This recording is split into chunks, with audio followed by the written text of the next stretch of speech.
are going to have some time too where you can get some FaceTime at the end, hopefully.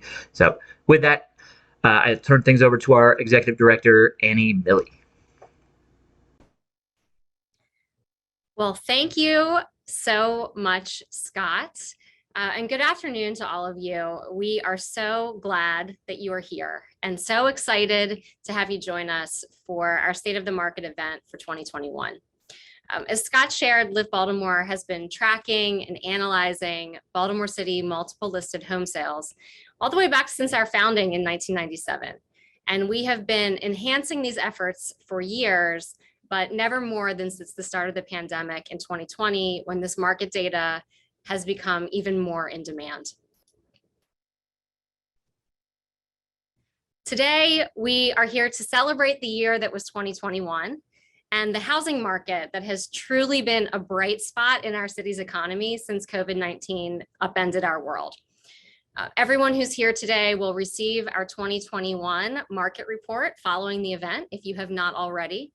And we're going to be walking through the highlights of that report today and sharing some additional neighborhood level information that goes beyond what's in our published summary.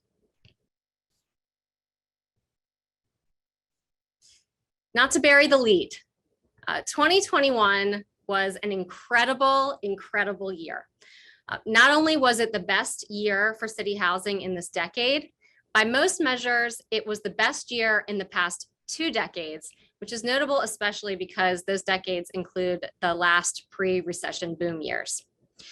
2 of the most exciting takeaways from our perspective this year are: first, the amount invested in the market.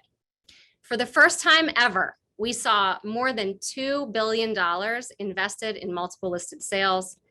And second of all, the fact that this investment was spread so evenly across the city's value categories, or what we often refer to as our city's submarkets. The amount invested in the market did not just break a record, it shattered one. Multiple listed sales eclipsed $2.62 billion in 2021. This single year sum of purchases represents an increase of 38% over 2020, which was already a great year, and an increase of 59% over the previous 3-year average. 2020 purchase volume had tied a previous record, which was set back in 2005 when we hit 1.9 billion, but never have we seen a year like this before. So how do we see so much investment? Well, it's a combination of 2 factors. First, the number of properties that were purchased, and second, the prices at which those properties were sold, which I'll address on my next slide. 11,358 is the second largest number of homes purchased in a single year, at least since we were founded in 1997. As I shared in my earlier headlines, only 2005, the top of the market before the Great Recession, had more purchases than 2021. That second factor leading to the record investment in the city's market in 2021 was the price of homes that were purchased. And we've been watching the median price of homes increase steadily year over year since 2015, but certainly not to the degree that we have seen in the past 2 years. While remaining the most affordable county for buyers in the metro region, Baltimore City's $200,000 median in 2021 was an increase of 15% over 2020 and 27% over the previous 3-year average. And just another point of pride here, Baltimore City had the most improved prices in the metro region for the year. Baltimore County's median price increased by only 10% over 2020 to $297,000, while Howard County's price improved by only 7% to $465,000, again making Howard County the most expensive county in the region. City homes were purchased quickly in 2021, hovering right around 1 month on average. This is nearly twice as fast as homes sold in the previous 3 years and a staggering 20 days faster than homes sold even in 2020. Now, we know that there was considerable investor interest in the city market in 2021, but we are pleased to say that there was likely increased owner-occupant activity as well. We're confident in this because the number of homes purchased with traditional mortgages increased citywide in all but the very top end of the market, where we know that there were luxury buyers with cash on hand simply competing for properties that were available. The health of the market also continued to improve in 2021, with the highest percent of standard sales that we've seen in over a decade. Just a reminder, standard sales, of course, exclude properties in distress, such as foreclosures and bank-owned homes. And while some of this improvement can no doubt be attributed to the pandemic's foreclosure moratorium and some of the generous forbearance policies offered by lenders, this high percentage of standard sales speaks to the tremendous number of sellers who were in the market by choice. These sellers helped Baltimore City's 2021 inventory remain the healthiest of any county in the metro region. The year as a whole represented a return to more typical seasonality, which was upended by the pandemic in 2020. We saw the spring home buying season start to really ramp up in March and top out in May and June. However, as you can see here, 2021's typically slower fall eclipsed even the spring and summer buying seasons of each of the previous 3 years.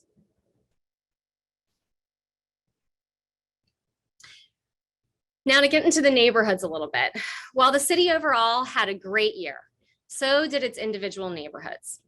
248 neighborhoods, that's more than 98% of the neighborhoods in the city that include housing, experienced purchase activity in 2021. 39 neighborhoods saw 50 to 100 homes purchased, while 27 neighborhoods, which you see highlighted in the darkest yellow on your screen, saw more than 100 sales. 78 neighborhoods achieved purchase prices within $50,000 of the city's median, which again was $200,000 in 2021, while 71 had medians higher than $250,000. And again, those neighborhoods with the highest median prices are highlighted in the darkest yellow on your screen. Those in the sort of middle shade of yellow were comparable to the city's median. 109 neighborhoods had an average sales speed within 10 days of the city's average of 31 days on market. 99 neighborhoods saw homes selling faster, however. And in fact, homes in 24 neighborhoods sold in an average of 10 days or fewer. Truly unbelievable. Those fastest selling neighborhoods highlighted in the darkest yellow, and as you can see, truly spread throughout the city. Now, Live Baltimore is often asked to provide a list of the city's hottest neighborhoods. And we like to answer this question, but we like to do it in 3 different ways.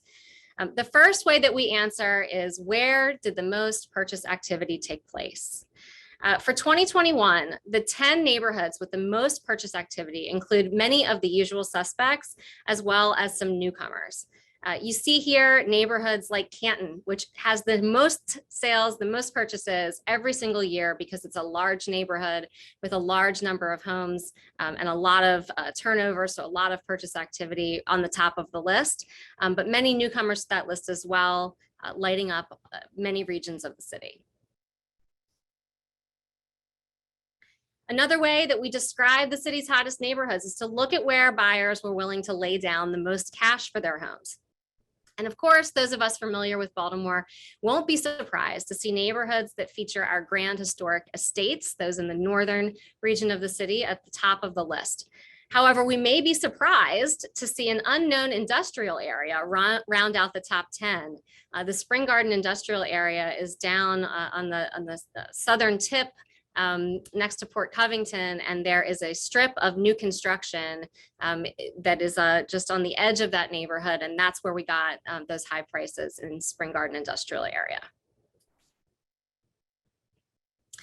The final way that we like to quantify hot is by far my favorite, and that's because it answers the question for buyers at all price points, independent of a neighborhood's housing density or size. Homes sold so quickly this year that we couldn't do a top 10 list. 33 neighborhoods were tied for the fastest selling neighborhoods in the city. But here on your screen, we present you with 11 communities where homes flew off the proverbial shelves in fewer than 10 days.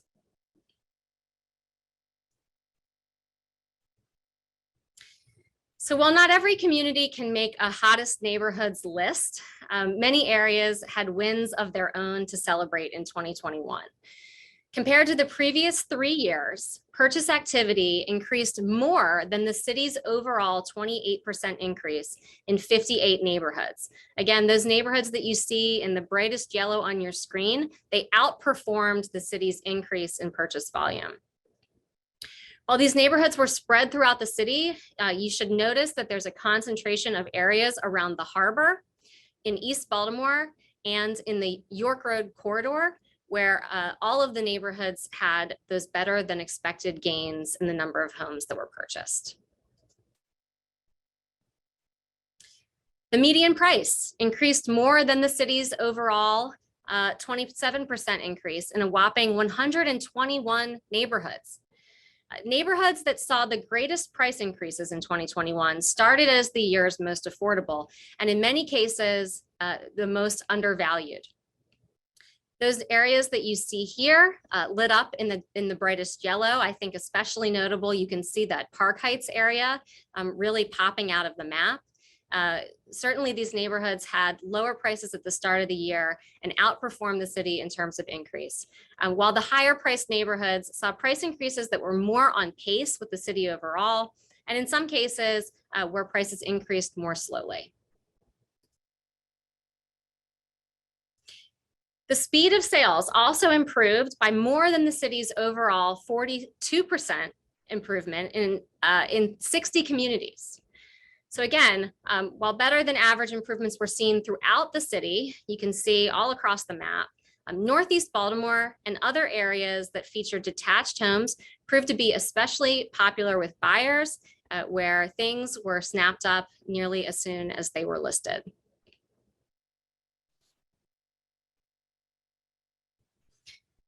So given all of this data, we are feeling really good going into 2022. We are not expecting the record start that we saw in 2021. Economists, however, are continuing to predict that there will be strong demand for housing throughout the year. We believe that Baltimore City is better positioned than ever to capture demand in our market, and there's a few reasons why. Our inventory continues to be less tight than in our surrounding counties.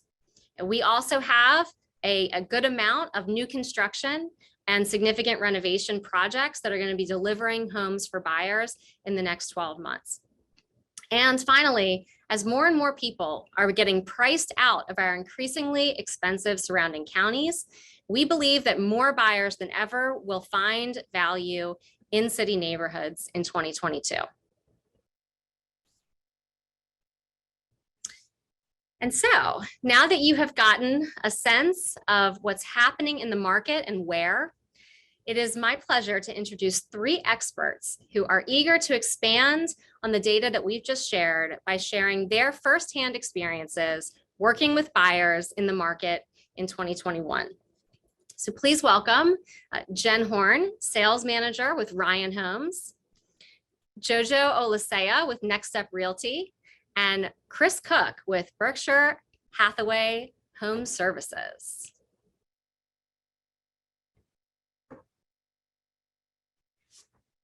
So welcome to each of you. So glad that you could join us today to share a little bit about what you saw going on in the market. We put out our data every month. We get a lot of questions about what's happening, and more than ever, we get questions about, okay, who's buying these homes, right? Who is it that's out there shopping? Where are they coming from? What are they interested in? And so hopefully that's what you can give us a little bit more information about today. Jen, I'd love to start with you. So Jen, we asked you to join us today as our new construction expert. So as I said, Jen is with Ryan Homes. Jen, I know that Ryan Homes has had a number of new construction projects in the city in recent years. Thinking about O'Donnell Square, about Oldham Crossing, the Towns at Eager Park, and now Banner Row. So I'm wondering if you could tell us a little bit about what buyers who are interested in new construction, what they've been looking for, what you've been hearing from them, and who are they? Where are they coming from? Sure. Thanks for having me, Annie. I'm excited to be here. Our buyer profile has kind of shifted this year with Banner Row. Traditionally in our communities like O'Donnell Square and the Towns at Eager Park, we had a smaller townhome and a lower price point. So it was really attractive for first-time home buyers that might be a little overwhelmed with the thought of a renovation or an older row home. So they like the idea of something new. So it was a lot of renters who knew they loved Baltimore and wanted to invest in their first home. That's kind of shifted with Banner Row. We're selling a much larger home. Most of our homes are pricing out in the mid 600s. So we've seen a big focus on move up buyers, and we're located right in the heart of Locust Point. So almost all of our buyers are actually within walking distance of our community, or at least close to South Baltimore and familiar with the area. And we found that they've just outgrown their current home, whether it's they need more bedrooms because now they have kids that maybe they didn't have when they first purchased, or they're looking for a garage or more square footage or whatever it may be. But they know they love Baltimore, specifically Locust Point, and they really want to stay in the city rather than look at moving out to the county. So the overwhelming majority of our buyers have been very local to the area, and they know they want to stay here. They're just looking for more space.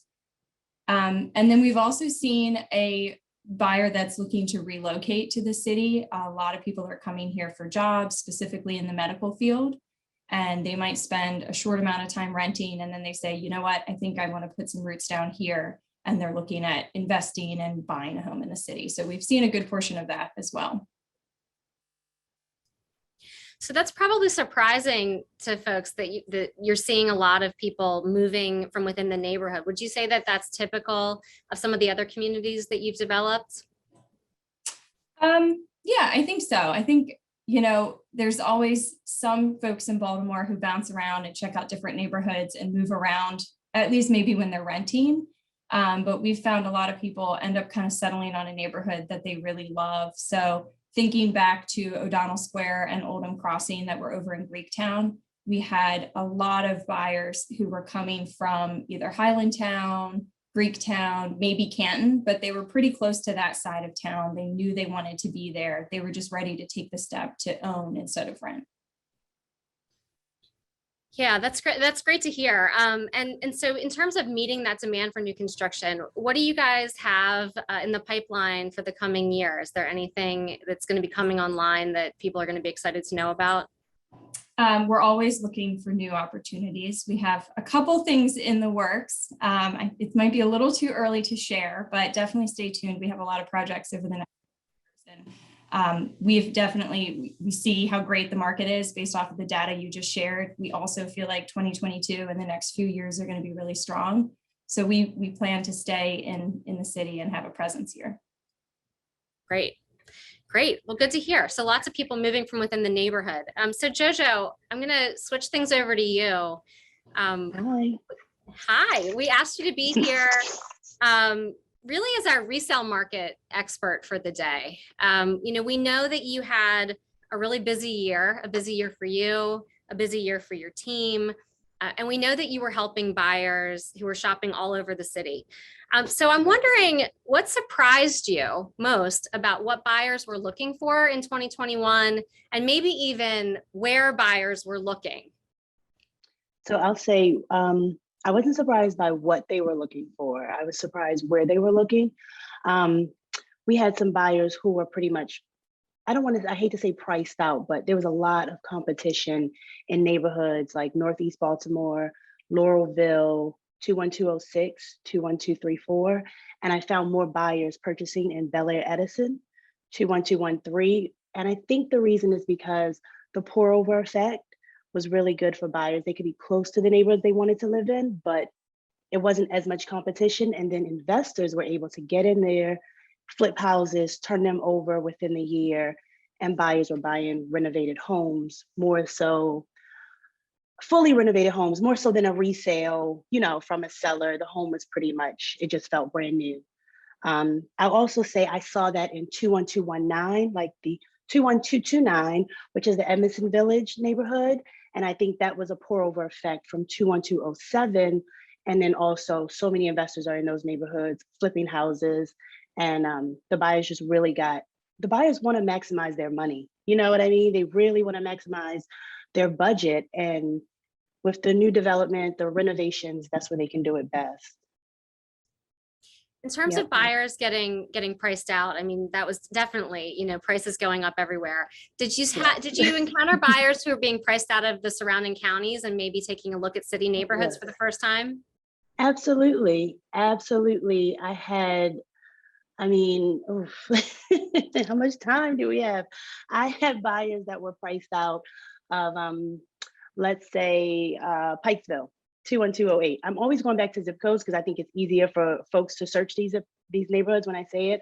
Pikesville, and they will come down. Maybe they go in 21217, 21216.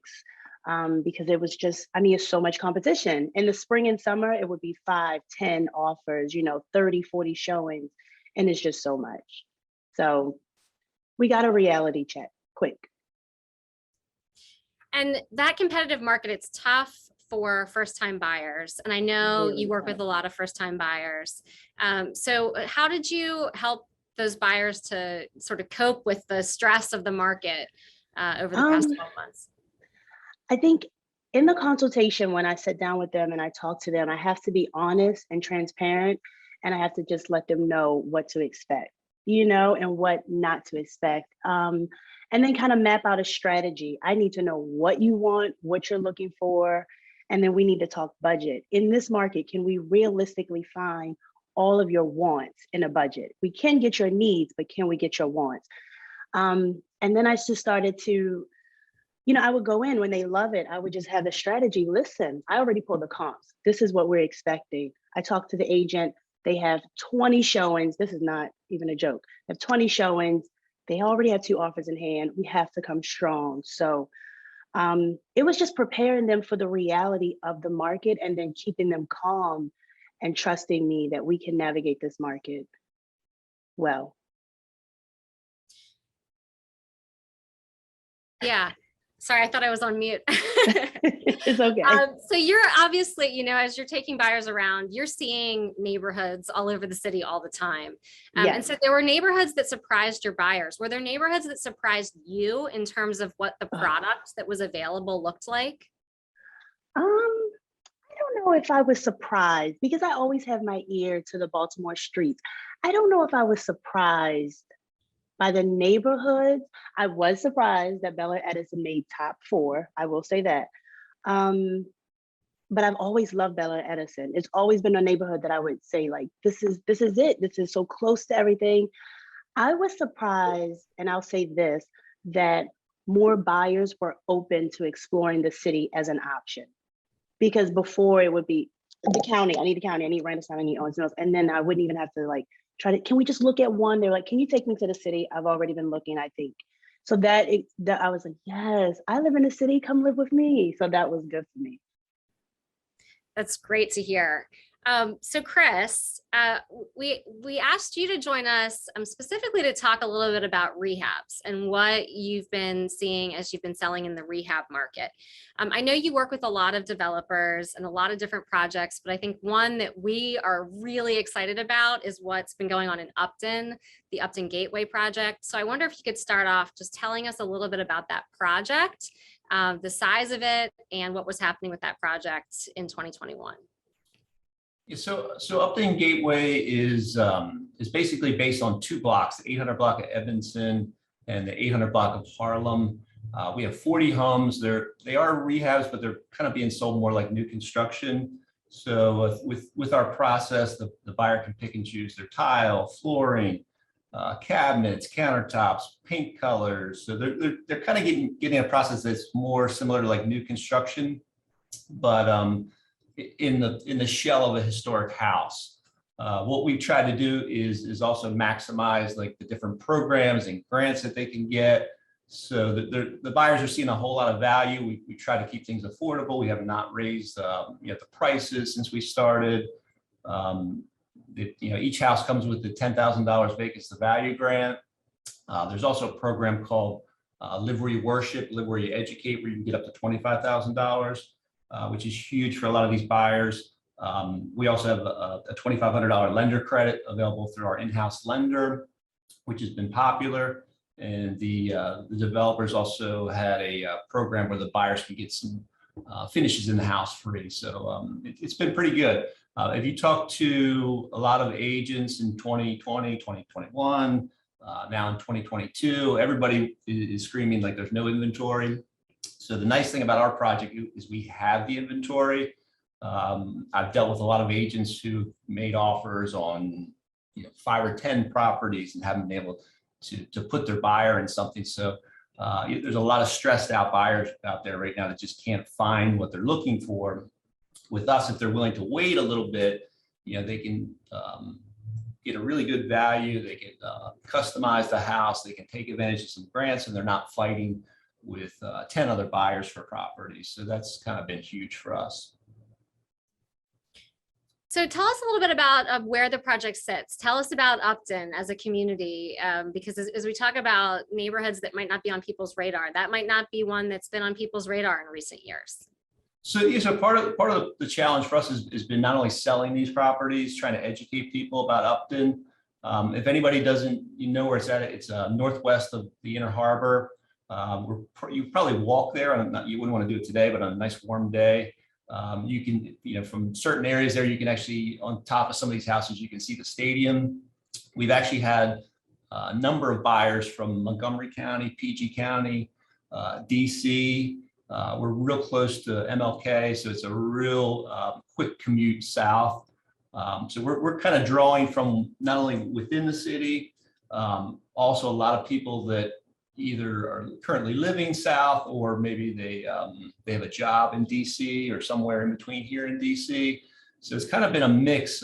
We've also had a lot of people that are currently renting in the city. And in addition to the home values and home prices going up, the rents have also gone up, which has made Upton a very attractive option. There's also buyers that are kind of priced out by some of the surrounding neighborhoods. We're close to Bolton Hill. We're close to Mount Vernon. We're not far from Federal Hill. You can get a lot more house in our neighborhood for your dollar, and especially if you take advantage of the grants and customization. So it's really been attractive for buyers. Yeah, that's great to hear. And I'm sorry if I missed it. The price points on those properties, what have buyers been willing to put down for some of those? So initial discussions with the developer, they were thinking these houses might sell in the upper 100s. Our base price has been $260. I would say the average sale has been around $295. We have some buyers up to around the $350 price point. Keep in mind, even at any of these prices, they're getting a 1,800 square foot house, 3 bedrooms, 2 full baths, granite counters, 42-inch cabinets, hardwood flooring throughout most of the house, and a 2-car parking pad without even upgrading anything. Great. And have you seen, are you starting to see more being listed around the project? How's the project maybe catalyzing other activity in the market? So we are, and I think it's kind of exciting to see, because I work with a lot of investors. It's kind of exciting to see a neighborhood that hasn't had a lot of renovation for a long time, and now they're starting to see some comps. So some of the homeowners that have lived there for a long time are able to sell their houses for much higher numbers than they would have been able to 5 years ago. You're also seeing a lot of mom and pop investors come in and renovate some of these houses that have been vacant for 20 or 30 years. So it's all good news for the neighborhood. So Jen, just to jump back to you for a second, speaking of good news for the neighborhood, you've spent I'm sure you spent a lot of time in the communities where Ryan's been developing. What changes have you seen around the communities where you've been building new homes? I'm thinking especially about Greektown, which we saw lit up on a number of those maps that I shared earlier. And what have been some of the changes that you've seen in the neighborhood since you've done that development? I mean, it's amazing what has changed in Greektown. If you drive through or walk through Greektown now versus, maybe, I guess, gosh, it's probably been about 8+ years since we first started O'Donnell Square with our first phase. It's amazing how many businesses have come in and Canton Crossing. It seems like, the heart of Canton has always been so popular, but now that's really spread out. Highlandtown is thriving, Greektown is thriving. Canton Crossing, there's just so much more development. There's a ton more apartments.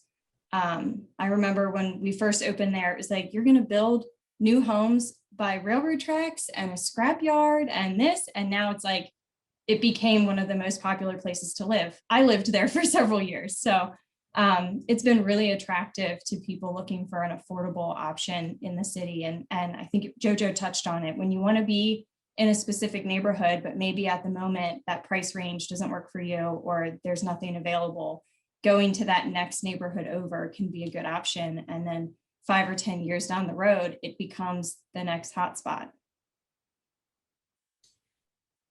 Jojo, Jen just ended saying hotspot. Where are your hotspots? Where do you like to show houses the most, and where did you like to show people maybe something new, something exciting for them, new for them in 2021?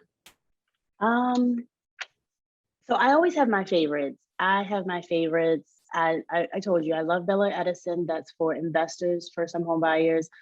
I am a huge fan of Edna Gardens. Love, love, love.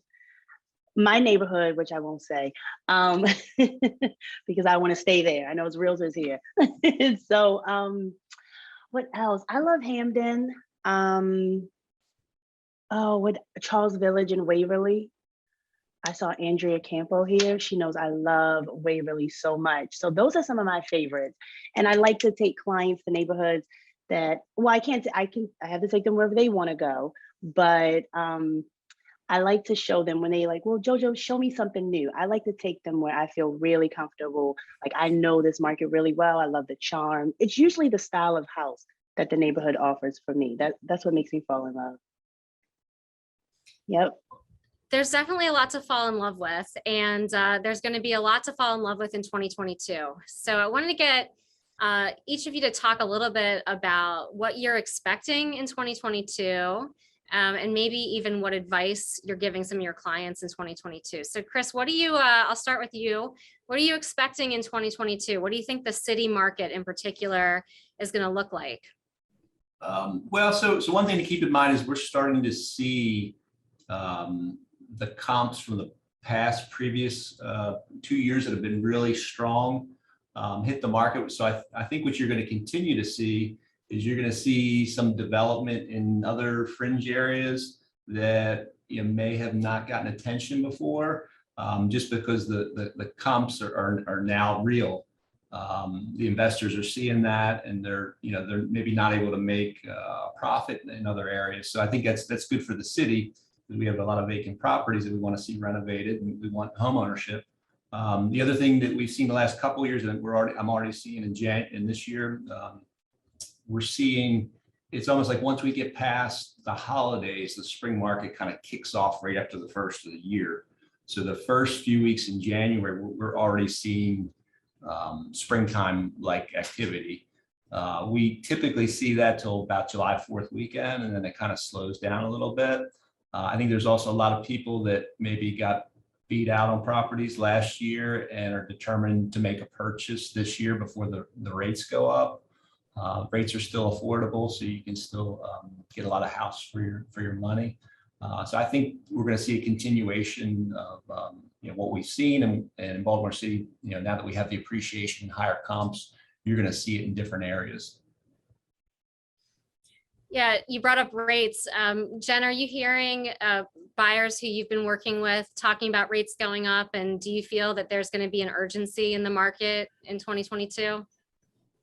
Definitely. We're starting to hear the rumbles over the last couple of weeks. And one of the big things I've noticed over the last few years is our buyers are so much more educated. There's so much information out there about the market. They're working with great realtors who are giving them the right information that they need to make a decision. So they're much better informed. They know what's going on with rates. They know they're expected to go up.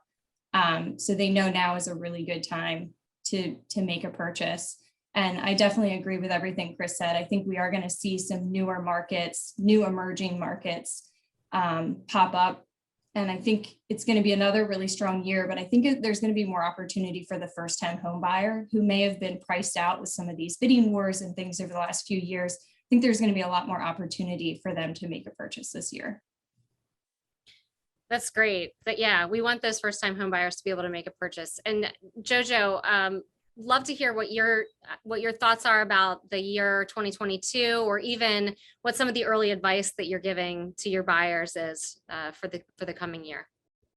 Advice, like I said before, like really prepare my clients to have a realistic approach when they enter the market, and also stressing to them to have their financial stability, to really be able to get into those bidding wars. If that's what you want to do, if you feel like, okay, I'm going after these sought out neighborhoods, and get ready for that.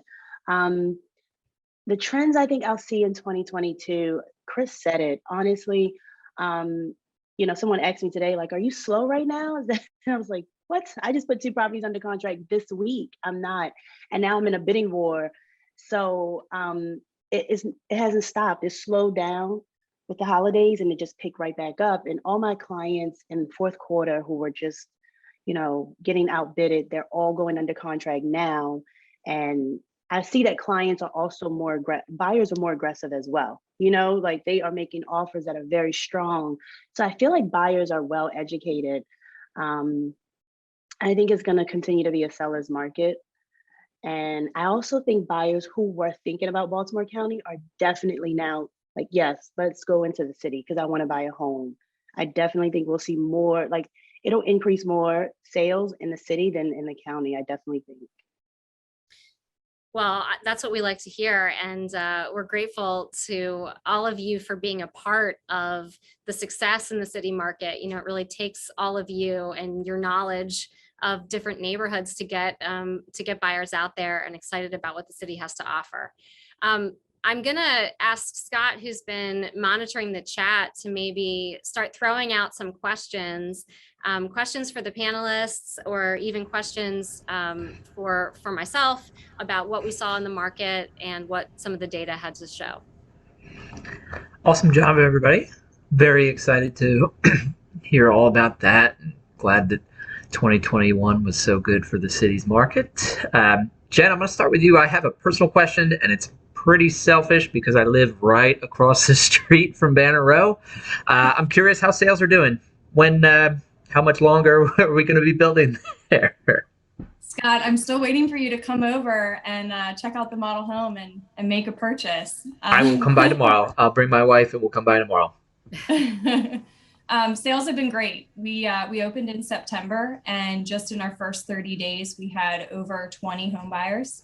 And since then, I think we're up to 30, give or take 34 that have purchased in the community. If you drive out there now, there's a ton of construction. So we already have our first homeowners in our model building, and we're going to have a lot more moving in this spring and into the summer. So sales have been really great. Awesome. Chris, I apologize if you had mentioned it before when Annie was asking, but how about Upton? How are we looking there? 22 properties either settled or under contract now. That's awesome. That's awesome. All right. So Lakinda had a question in the chat. She's been very patient with this one. Chris, I think you had touched a little bit on ROI with investors. She's curious, what was the investor activity considering prices in most cases did not support the desired ROI? Can you shed a little light on the type of investors, institutional, local, out of state? Who are you seeing that's interested in the investment side of things? Anybody can say. So a few comments on that. As far as the type of investors, we're seeing all types mentioned there, particularly other geographical areas north of Maryland and Baltimore, where cap rates are even more compressed. I think the other thing that we've seen is that the investors have had to kind of adjust their expectations on like the profit margin. on each project because there's always another investor out there that'll be willing to do the project for less. And I think you're going to continue to see that. The one thing that's a little bit different now, because we also work with some banks. The banks are starting to get some of their foreclosures pushed through. So I think we're going to start to see that maybe second quarter of this year, which should open up the inventory a little bit for investors. Like I also previously mentioned, I think you're going to start to see as these comps have now hit, you're going to start to see investors developing in areas that they maybe hadn't considered before, just because some of the higher comps and there's just maybe too much competition in some of the traditional areas that they've worked in. Do you think that appraisal values will play a role in any of, or have you seen any issues with appraisal values coming in last year, or where do you think that's going to come around in 2022? We have, but I think that's also typical for this type of market. We saw it back in 2008 when we were really pushing the numbers on properties. But I would say for Baltimore City, that's good because a lot of these neighborhoods, you can never get numbers that would justify the construction cost on these properties, particularly with material costs nowadays. Some of these neighborhoods, if you got the property for free, you couldn't make the numbers work. So I think all of this is great for the city. It's good for investors. You're also seeing a lot of people that are a little nervous with the stock market and Bitcoin and stuff like that, and they're looking to real estate because it's a tangible asset. You can either flip it or rent it and get a decent return. Jojo, do you have any other thoughts on that too? I know you work with investors. You got some appraiser issues or concerns? Yeah, I've been stressing to people to stop saying prices are increasing, and I've been telling them that value has increased. I have seen some appraisal issues. I hate to use negative words, right? But I've seen some appraisal challenges, but I have seen more homes appraised at these purchase prices than not. I mean, huge difference in the homes. Like I'll tell you in 2021, because I went back and I searched this data for me. I had 2 buyers under appraised and I had 1 listing under appraised. The listing I knew, I expected it. I was pushing it. I knew what I was doing. My client was prepared. The buyers, one I was surprised, the other I was not. So we're going up a bit in price, like the offer price, so we're going under contract, and the homes are still appraising and the buyers are having equity because of investors and all that they're doing, and they're coming into the city and the new construction. So I keep pushing, like, stop saying the price is going up, the value is going up. And like Chris said, with the stock market and Bitcoin being down, the next best asset to invest in is real estate. And Baltimore is a better market to invest in than Philadelphia, DC. I mean, can you invest in DC? DC, Philadelphia, New York, and like Chris said again, investors as far as California, New York, Philadelphia, DC, they come to Baltimore. And I think they will have to tweak their expectations a bit because prices just gone up on everything. The labor, construction materials, everything, the price has just gone up. But I mean, Baltimore is still a great place to invest and to live. That was a lot. I gave you all I got. No, that's perfect. Thank you, guys. I got a question privately in the chat that I'll share. There was a question about what activity has been going on in the Hanlon, Longwood, Garwin Oaks, Mondawmin, sort of that region of the city. So I know I went through those maps pretty quickly, but I will go back and say that we saw Hanlon, Longwood, Garwin Oaks, Early Layton, and Liberty Square all outperforming the city's gains in terms of sales speed. So those were areas where things are really getting snapped up quickly. I don't know, either Jojo or Chris, if you've done much work in those areas, just what you've seen on the market, whether or not you have a lot of people asking about those areas, and what you think we'll see in those areas in the coming year. I have not done much in those areas, but I have, and I'm drawing a blank right now for the neighborhood, and I'll think about it in 1 second. I have not, but in the Ashburton neighborhood, that's what it is, which is really close to the Mondawmin area. I've seen a lot of flips. I mean, the houses are beautiful because they're huge huge historic houses, like Chris said. You have the historic shell, and then it's like new inside. So I've seen more activity in that area than the other neighborhoods you mentioned. Yeah, I'll give a plug for Hanlon Longwood, which is a great neighborhood, one of my favorite neighborhoods in the city. There's been all that construction activity taking place around Lake Ashburton. So we're really eager for that construction activity to be finishing up. I know it's a long process, but we're eager for that to finish up. And I would hope that there are buyers who see that that's going to end at some point and they're trying to buy over there so they can get some off waterfront property while they can still afford it, because that's such a great part of town. Great questions. Yeah, keep coming. We still got about 10 minutes left on the clock here. Keith has a fantastic question here. And this would not be a Live Baltimore event if we did not talk about incentive programs and things like that. Chris, the question is, what is the Live Near Your Worship program, or Live Where You Worship program you mentioned? Can you talk about that? So that program is specific to certain educational institutions and churches, where if you're a member of that, I don't have the whole list, as it's fairly long. There are some income restrictions, but you can get up to $25,000 in grant money towards your purchase. There is a recapture, so you'd have to stay in the property for 5 years, but great program. The nice thing about it, I mean, they're trying to build community. So they want people that are, local to the churches and educational institutions, because they want them to, live there and stay there. So it's a great program. Yeah, that's awesome. Jen, I'm going to follow up with you. Full disclosure, Jen and I used to work together at Ryan Homes. I think I might have even done your loan, if I remember. But Yes, you did. we at O'Donnell Square, we did a lot of the Live Near Your Work programs. Are you still seeing, even though you're in a higher price point now, are you still seeing people that are taking advantage of the incentives that the city has for your houses? Definitely some of the Live Near Your Work, not quite as much in this community, but yeah, at O'Donnell Square, we did Live Near Your Work a ton with employers like Under Armour. Thinking back to Eager Park, that was a huge one where Hopkins employees were eligible for a huge down payment assistance with Live Near Your Work. Now at Banner Row, the biggest incentive is the new construction tax credit. So the 5-year phase in on their property taxes, it's a huge help in their monthly expense. So especially for first-time home buyers, it's an amazing incentive. Definitely. Annie, I don't have any more questions in the box. I don't think. I haven't gotten any direct messages here, so maybe give it a couple minutes. If anybody wants to ask anything directly for the panel, you can go ahead, raise your hands, turn your mics on. We still got a few minutes. We can talk more about it. I forgot we could see people's real faces. People can actually show up and ask something.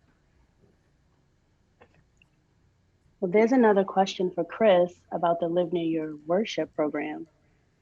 Is it a government program, Chris?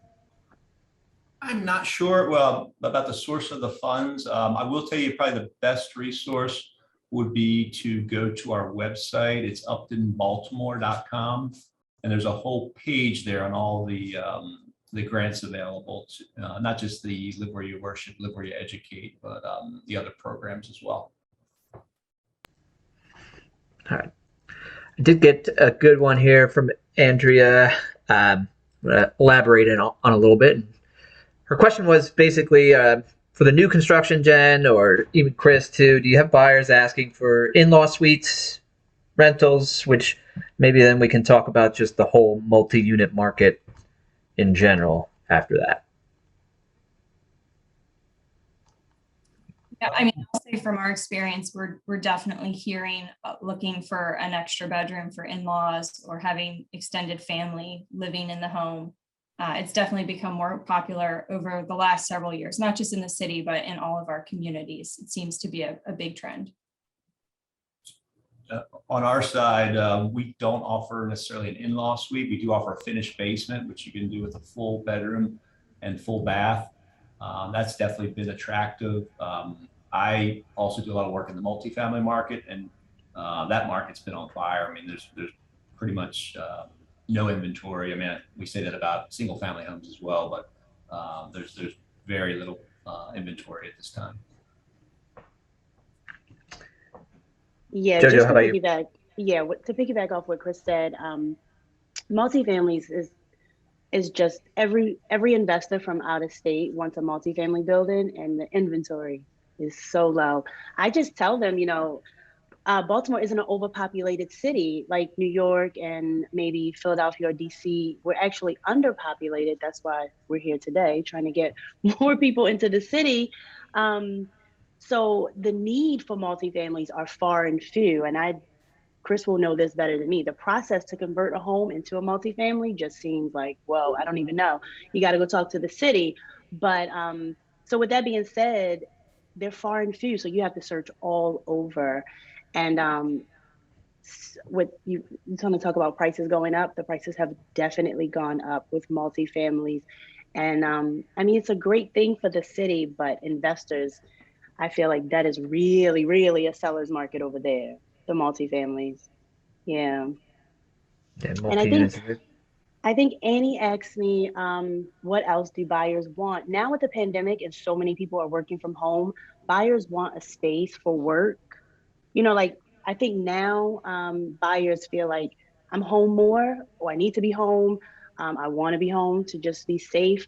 And like the house has to have the features that they need to live comfortably. We can't just ignore it anymore and just go out. They need a space for an office. They need a space to work out. Everybody wants a finished basement. Like the days of the creepy cellar is just over. So I will say that I just thought about that, but like finished basement space. Every every buyer I work with, every male buyer I work with needs a man cave. For whatever reason, men want to get away from their families. I don't even understand it, but they need a man cave. They're like, I don't care. Okay, that's my space. So that's that. My wife's pushing it for me. That's a great lead in, though, too. I was going to ask, we have a renovation loan program class that we talk about. We have a incredible program in healthy neighborhoods with what they have to offer. What can you guys talk about? Sorry, Jen, but what can you talk about with the renovation loan products? Are people asking about those? Do they get a little fed up with the inventory that's out there and take a shot at that? Yeah, for me, I think I have a lot of buyers that will inquire about the renovation loan first. And I've found it's harder. Sorry, the lights just went out. It's a little bit harder, I feel, when the sellers have like multiple offers presented in front of them.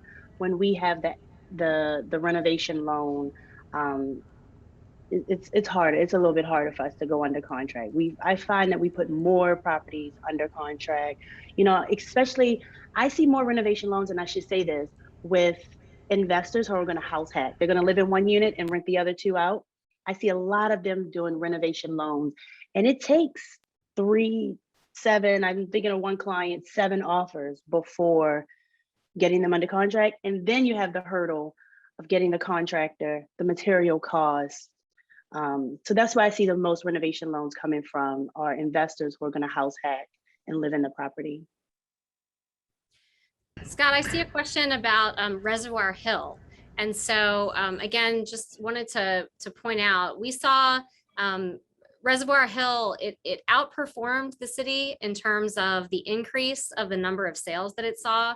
And it also outperformed the city in terms of the increase in median price for the year. So it's definitely a neighborhood that's overperforming. And so that's definitely a place that people are really interested in. So I don't know for any of the agents, if you're what you're hearing about Reservoir Hill, do you have any secret listings that are going to be coming available since things are moving so quickly over there? I can talk a little bit about Reservoir Hill. I love Reservoir Hill. I love the houses have a ton of character. Very unique, exceptional architectural design. That's been a neighborhood over the years that's had a hard time getting rid of vacant properties. And really the reason is not because there's not a ton of interest. The houses are so big, just sheer square footage. A lot of the investors have a hard time making the numbers work. they're also, when they're looking at different projects, it's a lot easier to flip a 1,200 square foot townhouse in Bel Air, Edison, or Edmonton Village, or Waverly, than it is to go in and undertake a major project like that. I think what's helped Reservoir Hill now probably and boosted the numbers there more than other neighborhoods is that price appreciation. They're finally getting numbers that justify the expense of renovating a 2,800 square foot house. So hopefully those numbers will stay high, and you'll see all those vacant properties get restored. There's also a lot of tax credits that are available. And I think both the buyers and the developers have become more educated about how to take advantage of these tax credits, which kind of help subsidize some of those costs, especially as we see these material costs, building material costs going up so high. Hello. Say that Reservoir Hill is a neighborhood that we've had on our radar for a while now. So in the next few years, we hope to have something nearby. Something nearby, new construction near Reservoir Hill. All We would love right. to. You heard it here first, and it's interesting. There is that Madison Park development that I know we are all so excited to see come to fruition just off of North Avenue. It looks like it's 1 o'clock, and so we have had an hour fly by talking about what happened in 2021 in the city's market and what's going to happen in 2022, hopefully. All of you who are our partners, you should have already received our 2021 market report, a summary of the entire year. That report goes into the overall statistics for the city, as well as a breakdown of what was happening in, again, what we refer to as submarkets, but the different value categories of neighborhoods across the city. So you should have gotten that from Scott already if you're a partner of ours. And if you're not, please take this opportunity to reach out to Scott, ask your questions, get a copy of that report. He's put his email in the chat a couple times, I can see. We also put out a housing market report every single month, like Scott said. So we would love to have you get a copy of that report. We have a Facebook group called Market Watch Baltimore City. If you're an agent and you want to get information about what's happening in the market, connect with us in that group. And other than that, unless anybody has any closing thoughts from the panel, we just want to thank you again for being here. Thank you for contributing to what was an incredible year in Baltimore City. And here's to the next year. Thank you. Thanks for having me. Thank you so much, everybody. Thanks. Thank you all. Great job.